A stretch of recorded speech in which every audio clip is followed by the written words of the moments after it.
hermanos, vamos a empezar con nuestra reunión de hoy y hemos ido viendo en las últimas predicaciones que he ido haciendo lo importante que es la palabra, lo importante que es tener hambre por ella y estudiarla y crecer en la palabra. Y ahora vamos a ver la mitad de la palabra, que es muy importante para nosotros. Y vamos a ver esa primera mitad, que es el Antiguo Testamento, que se conforma de Pentateuco, los históricos, los profetas, que iremos viendo uno a uno y de forma muy genérica por encima para que tengamos una muy buena base para nuestro día a día.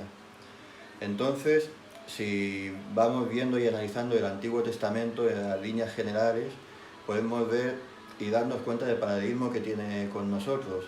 Vemos que lo que Dios dijo hace miles de años a su pueblo tiene una gran significación para nosotros hoy en día. En primer lugar, porque Dios nunca cambia. Y en segundo lugar, por la necesidad que Dios tiene de un pueblo suyo, tampoco cambiará jamás. Ni cambiará tampoco, por desgracia, la naturaleza humana, a no ser que sea por la gracia de Dios. Es fascinante ver cómo la historia del pueblo de Dios se desarrolla en la palabra, es también nuestra propia historia. Vemos que al mismo tiempo que antaño Dios escogió un pueblo para sí en el Antiguo Testamento, nosotros se nos dice que si creemos en su palabra, si creemos en Dios, también somos un pueblo suyo. Vemos que esas palabras que Dios dedica a su pueblo nos hablan hoy en día y que quiere, aparte de un pueblo suyo, un pueblo que sea obediente a Él. Vemos en el Antiguo Testamento que es la narración de cómo Dios ha cambiado a una muchedumbre de pecadores, transformándolos poco a poco en propiedad suya, en escogido entre los pueblos de la tierra. Y puesto que esa labor veremos que empieza en Edén, continúa hasta hoy en día haciendo tan grande nube de testigos desde los milenios pasados hasta el día de hoy. Y es que hoy en día también el Antiguo Testamento tiene mucho que decirnos a día de hoy. En primer lugar, veremos ahora mismo cómo Dios escogió un pueblo. Y vemos esto en el libro de Génesis, Bereshit en hebreo, que significa principio o el comienzo. Y nos habla este libro del comienzo de la tierra y del pueblo de Dios sobre ella. Nos cuenta el propósito de Dios con su pueblo y cómo entró el pecado en el hombre, trayendo la maldición y el juicio de Dios sobre todos nosotros y cada uno de nosotros. Pero al mismo tiempo, aparte del juicio de Dios, Dios también nos hizo la promesa de un Salvador y la esperanza de su gracia eterna y merecida. Vemos también más adelante en el libro de Génesis la crónica de la perversión del hombre, como a través del gobierno humano trajo decadencia y altivez humana, que eso trajo una consecuencia de juicio sobre la humanidad, que la vemos con el diluvio. Y también da testimonio de la necesidad que tiene el hombre de Dios y de su gracia y su salvación. Veremos también a través del Antiguo Testamento una señal distintiva de todos los hijos de Dios, que es la necesidad que tenemos de Él. Y es que Dios llama uno a uno a pertenecer a su familia. Lo vemos en muchos ejemplos, lo vemos en Jacob, Moisés, David, en Ezequías y en muchos otros fieles que aprenden a confiar en Dios por encima de todo y buscan en Dios respuestas a las perplejidades de sus vidas y a las pruebas de su día a día. El llamado a ser un pueblo para Él se ve en Génesis, en el libro entero. Por ejemplo, con Abraham: yo seré tu Dios y tú serás mi pueblo. Y tenemos en la vida de Abraham un ejemplo de cómo su fe va en aumento día tras día. Y viendo como ejemplo a Abraham, de cómo su fe iba en aumento, podemos ver cómo nuestra fe tiene que ir en aumento día tras día. Y nuestra vida como hijos de Dios es que tampoco, al igual que sus vidas, va a ser una vida fácil. Y nos van a venir pruebas y dificultades a nuestras vidas. Pero del mismo modo que podemos ver a través de la vida de los hijos de Dios que las pruebas hacían que su fe se fortaleciese, seamos atentos en la palabra de Dios y confiemos en Dios para que en medio de nuestras dificultades nuestra fe también pueda crecer. Otra notoriedad del pueblo de Dios es ver cómo el amor y la piedad crecen de igual manera. Tenemos hombres egoístas, hombres violentos, que a través de las pruebas el amor acaba inundando sus vidas. Lo vemos en las historias de Jacob, de Judá, de José, como hombres egoístas, mentirosos y vanidosos que creían que por sus propias fuerzas serían más grandes que sus hermanos y vemos cómo eran en muchos casos violentos, pero cómo cuando Dios se desaparece a ellos y con el trato de Dios con ellos acaban siendo hombres piadosos y llenos de amor. Cómo esto nos da a reflexionar en nuestras vidas sobre cómo nos comportamos muchas veces. ¿Nos comportamos como hombres pecadores o nos comportamos como hombres que han conocido el amor y el perdón de Dios en sus vidas? Perdonemos a nuestros hermanos, al igual que José perdonó a sus hermanos. Tengamos la fe de Abraham, que a pesar de sus dificultades, a pesar de su edad, creía en Dios y sabía que si Dios decía una cosa, Dios era fiel para cumplir su palabra. La última cualidad que vemos de los hijos de Dios es la esperanza, la de una descendencia, que dicha promesa empieza con la promesa dada a la mujer en Génesis 3:15, que dice así: y pondré enemistad entre ti y la mujer, entre tu simiente y la simiente suya. Esta te herirá en la cabeza y tú le dirás en el calcañar. Y esta promesa de la victoria sobre la muerte se canaliza a través de Abraham y se cumple en Cristo. Y esto lo vemos en Gálatas 3:16. Dice Pablo: ahora bien, las promesas fueron dichas a Abraham y a su simiente. No dice y a sus simientes, como refiriéndose a muchas, sino a una, y a tu simiente, la cual es Cristo. Y también, aparte de la esperanza y la descendencia, hay otra cualidad que es la herencia, que es el lugar donde vivir con Dios, que también se lo promete a Abraham, se cumple con Josué, crece ese lugar, esa herencia, esa patria con David, pero se pierde a causa del pecado. Entonces en el Antiguo Testamento se divisa la promesa de un nuevo cielo y de una nueva tierra, con Jerusalén como ubicación donde estará el trono de Dios. Y se sigue señalando en el Nuevo Testamento, en Hebreos 11, del 9 al 10 y del 13 al 16. Vemos cómo esa esperanza anhelada más allá de lo terrenal la veían Abraham y todos los patriarcas por fe. Dice así: por la fe habitó como extranjero en la tierra prometida, como en tierra ajena, morando en tiendas con Isaac y Jacob, coherederos de la misma promesa. Porque esperaba la ciudad que tiene fundamentos, cuyo arquitecto y constructor es Dios. Conforme a la fe murieron todos ellos sin haber recibido lo prometido, sino mirándolo de lejos, creyéndolo y saludándolo y confesando que eran extranjeros y peregrinos sobre la tierra. Porque los que esto dicen claramente dan a entender que buscan una patria, pues si hubiesen estado pensando en aquella de donde salieron, ciertamente tendrían tiempo a volver, pero anhelaban una mejor, esto es la celestial, por la cual Dios no se avergüenza de llamarse Dios de ellos, porque les ha preparado una ciudad.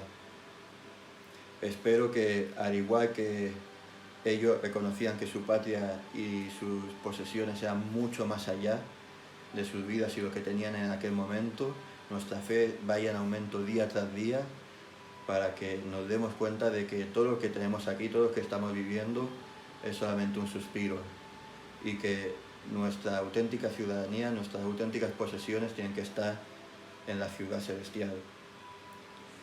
Vemos aparte del pueblo de Dios, que tiene un deber, y es que el llamado a ser un pueblo de Dios no es solamente para que lo disfrutasen ni lo disfrutemos de todas las bendiciones que Dios nos ha dado, sino también para que fuésemos perfectos. Se le dice a Abraham en Génesis 17:1. Era Abraham de 99 años cuando Adonai, el Señor, se le apareció a Abraham y le dijo: yo soy el Shaddai, anda delante de mí y sé perfecto. Y esto también se nos dice a nosotros por medio de Cristo. En Mateo 5:48 dice: vosotros, pues, sed perfectos como vuestro Padre Celestial es perfecto. Y ese es nuestro principal deber como hijos de Dios. Y Dios, en busca de la perfección de su pueblo, les hace saber tres cosas. La primera cosa que les hace saber es que son su pueblo santo. Y esto está en Éxodo 19.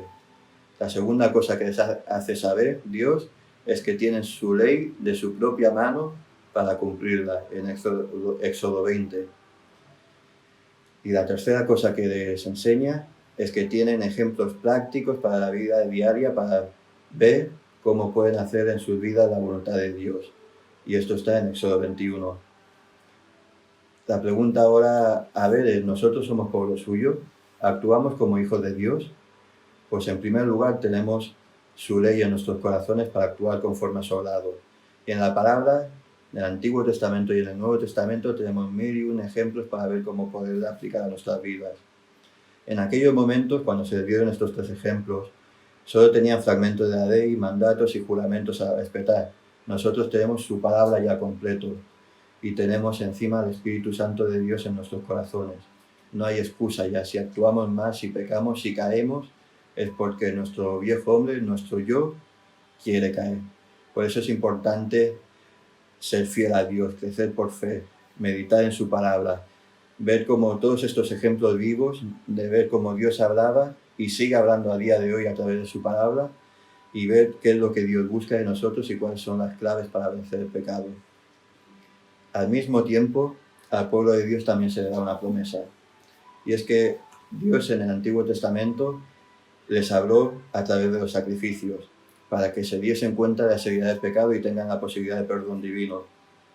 Los sacrificios fue el método que Dios usó en el Antiguo Testamento para que tengan un corazón contrito, y al mismo tiempo también señalaba de forma profética que el pecado exigía sangre y que el pecado no era cualquier cosa, sino era algo muy serio.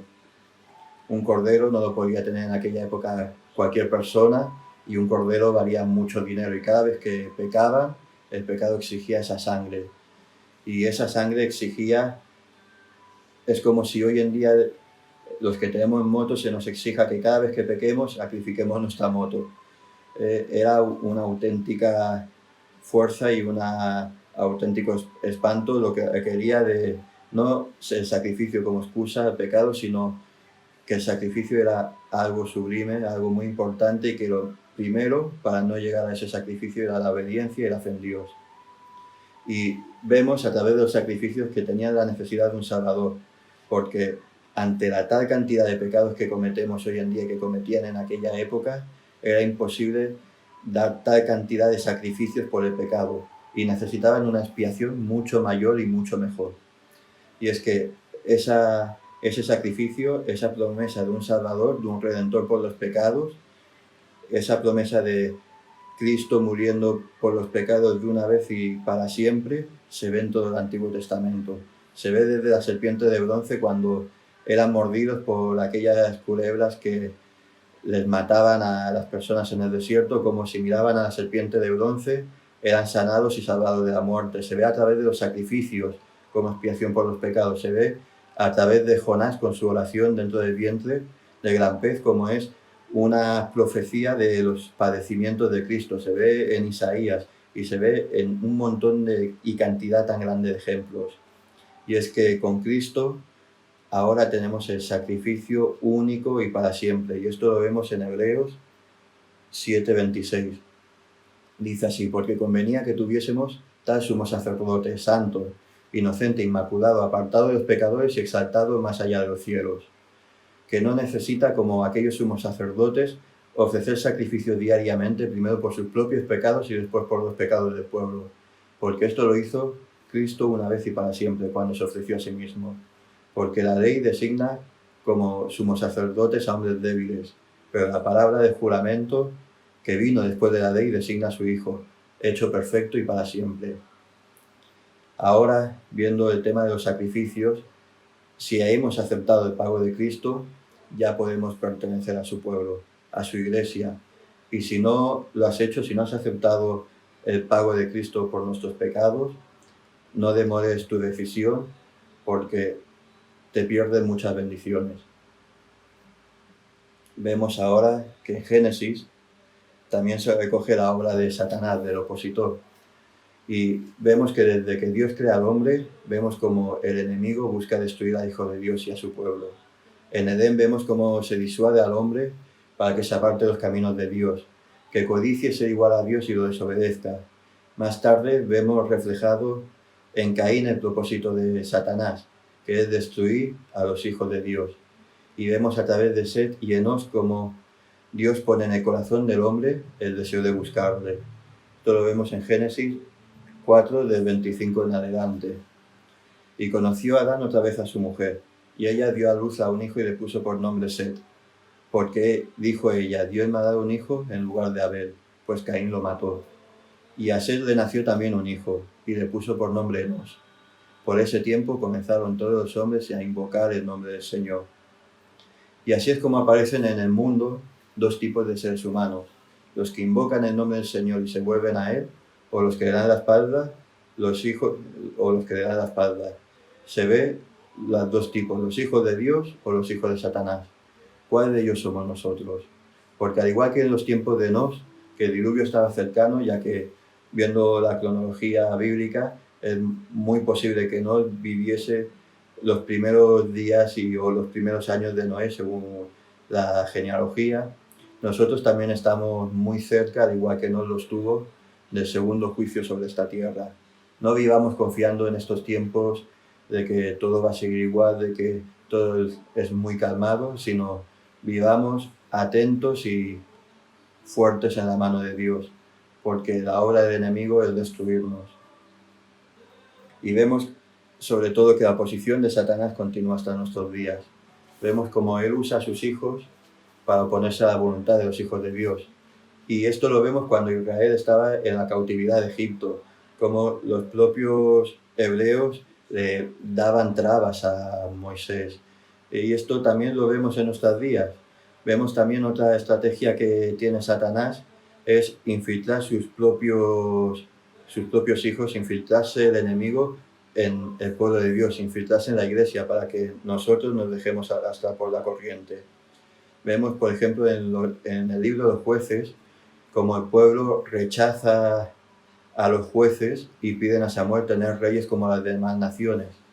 Vemos cómo se habían infiltrado el enemigo en las mentes del pueblo de Dios, para que a sabiendas de que Dios era rey de ellos, pidiesen un rey como las demás naciones y rechazasen al Señor.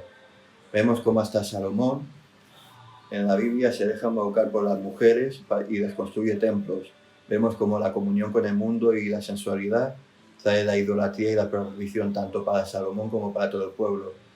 Vemos como los judíos más adelante se unen a Roma para crucificar al Salvador, y vemos también como luego judíos y romanos persiguen a la iglesia, y tristemente lo vemos hoy en nuestros días con las persecuciones mediáticas, con cómo se le persigue a la iglesia con las leyes de género, la ley de igualdad. Vemos también como tristemente el diablo sigue las mismas patrañas que funcionaron en el Antiguo Testamento de infiltrarse dentro de su pueblo, y cómo se infiltra dentro de las iglesias para causar divisiones en las iglesias y entre los hermanos. Pero a todo esto hay una voz de esperanza. Y en resumen, en el Génesis vemos la necesidad del hombre de Dios, como Dios escoge a un pueblo, y vemos también la labor opositora de Satanás. El Antiguo Testamento traza como Dios trata con su pueblo, teniendo en cuenta también a las demás naciones e imperios. Vemos también la obra redentora de Dios y cómo los éxitos y fracasos del hombre giran en torno a la obediencia al Señor. Lo vemos con Samuel, Saúl, David, Salomón, como cuando sus dirigentes están con Dios y confían en Dios, ellos prosperan. Y cuando sus dirigentes se alejaban de Él, el fracaso no se cernía solamente sobre los reyes y sobre los dirigentes del pueblo, sino que sacudían y conmovían a todo el pueblo, haciéndolo pecaminoso. Y en la iglesia hoy en nuestros días pasa igual. Así que también es muy importante y tenemos una obligación de estar firmes y de orar por nuestros pastores para que también estén firmes en la ley del Señor. Vemos también cómo Dios levanta profetas en el Antiguo Testamento para persuadir al pueblo y a los reyes al arrepentimiento.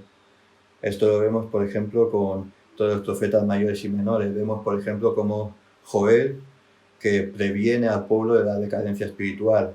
Amós, su mensaje es la falta de amor mutuo dentro del propio pueblo. Oseas avisa y exhorta acerca de la falta de amor al Señor. Jonás nos enseña la aversión de obedecer a Dios y las consecuencias que ello trae. Jeremías trata de volcar los corazones al Señor. Y Ezequiel y Daniel dan testimonio de cómo aún en medio de las dificultades, Él sostiene a los que en Dios confían. Y aunque el pueblo de Dios pase por pruebas, Dios siempre va a preservar a aquellos que estén sometidos a su voluntad. Como es visible también esto en Amós, en Isaías, en Habacuc, vemos como el remanente al final regresa a Jerusalén después de la cautividad. El Antiguo Testamento está lleno del avivamiento y la decadencia del pueblo de Dios, y en Salmos, Proverbios y Cantares podemos ver la fe de los hijos de Dios a través de estas etapas. En Job vemos como el testimonio de su fe y de su integridad es puesto a prueba una y otra vez. Para ir finalizando, vemos como todo el Antiguo Testamento es un ejemplo vivo del amor de Dios por su pueblo y por nosotros. Vemos la obra opositora de Satanás sutilmente detrás de cada uno de los actos en contra del pueblo de Dios. Vemos la profecía de un Salvador por nuestros pecados y de cómo Dios guarda y guardará a su remanente constantemente. Vemos también hoy en día que necesitamos más que nunca obedecer a Dios y estar atentos para no caer y fracasar en nuestra vida espiritual. Vemos cómo Dios nos sustentará y nos seguirá sustentando una y otra vez. Y vemos cómo nos llamará pueblo suyo al final de nuestra vida si en Él confiamos. Todo lo que tenemos que hacer, hermanos, es acerquémonos a Dios, aceptemos su pago por nuestras faltas, cambiemos de rumbo si es que hay cosas que cambian en nuestras vidas y obedezcamos a Dios y amémosle por encima de todas las cosas. Amén.